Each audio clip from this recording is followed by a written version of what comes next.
Hello বন্ধুরা, আজকে আবার একটা নতুন ভিডিও নিয়ে চলে এসেছি।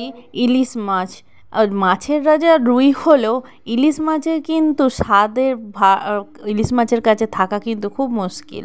আর এই বর্ষার দিনে আমাদের মধ্যবিত্ত ঘরে বাঙালিদের ঘরে কোনো না কোনোভাবেই ইলিশ মাছ রান্না করা হয়। সে যতই দাম হোক না কেন বছরে একবার অন্তত খাওয়ার চেষ্টা করা হয়। তা আমরা তো সচরাচর ইলিশ মাছের ভাপা বা ইলিশ মাছ ভাজা খাওয়া হয়।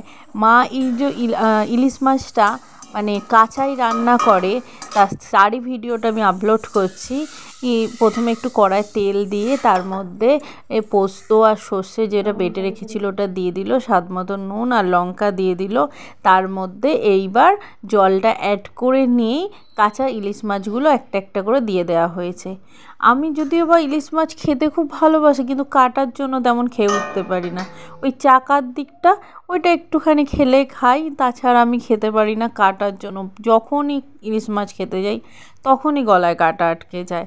আর এই যে কথা বলতে বলতে ইলিশ মাছটা রান্না হয়ে গেছে, দেখো কি সুন্দর করে রান্না করেছে মা। আর টেস্ট যা সুন্দর হয় না, মানে এই দিয়ে এক থালা ভাত খাওয়া হয়ে যায়। যদি আমাদের ভিডিওটা ভালো লাগে লাইক কমেন্ট শেয়ার করুন। Thank you very much.